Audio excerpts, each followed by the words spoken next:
दोस्तों, हनुमान चालीसा की रचना के पीछे एक बहुत ही रोचक कहानी है जिसकी जानकारी शायद ही किसी को हो।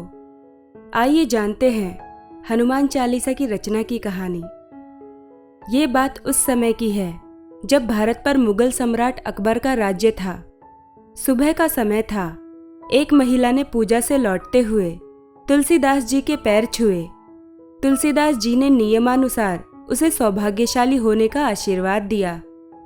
आशीर्वाद मिलते ही वो महिला फूट फूट कर रोने लगी और रोते हुए उसने बताया कि अभी अभी उसके पति की मृत्यु हो गई है। इस बात का पता चलने पर भी तुलसीदास जी जरा भी विचलित न हुए और वे अपने आशीर्वाद को लेकर पूरी तरह से आश्वस्त थे, क्योंकि उन्हें इस बात का ज्ञान भली भांति था कि भगवान राम बिगड़ी बात संभाल लेंगे और उनका आशीर्वाद खाली नहीं जाएगा।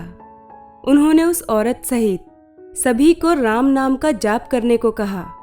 वहां उपस्थित सभी लोगों ने ऐसा ही किया और वह मरा हुआ व्यक्ति राम नाम के जाप आरंभ होते ही जीवित हो उठा।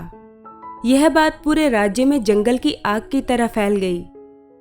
जब यह बात बादशाह अकबर के कानों तक पहुंची तो उसने अपने महल में तुलसीदास जी को बुलाया और भरी सभा में उनकी परीक्षा लेने के लिए कहा कि कोई चमत्कार दिखाएं।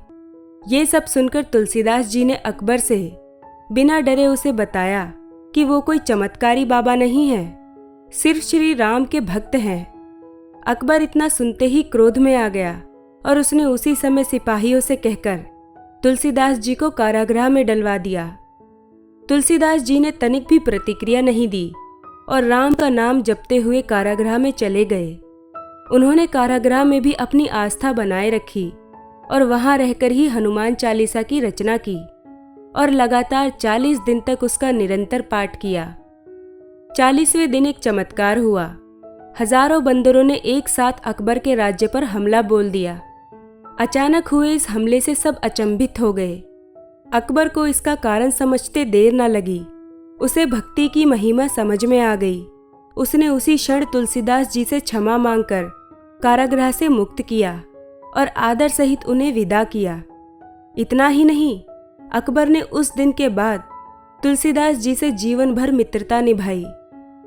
इस तरह तुलसीदास जी ने एक व्यक्ति को कठिनाई की घड़ी से निकालने के लिए हनुमान चालीसा के रूप में एक ऐसा रास्ता दिया है जिस पर चलकर हम किसी भी मंजिल को प्राप्त कर सकते हैं। इस तरह हमें भी भगवान में आस्था को बरकरार रखना चाहिए। ये दुनिया एक उम्मीद पर टिकी है। अगर विश्वास ही न हो तो हम दुनिया का कोई भी काम नहीं कर सकते।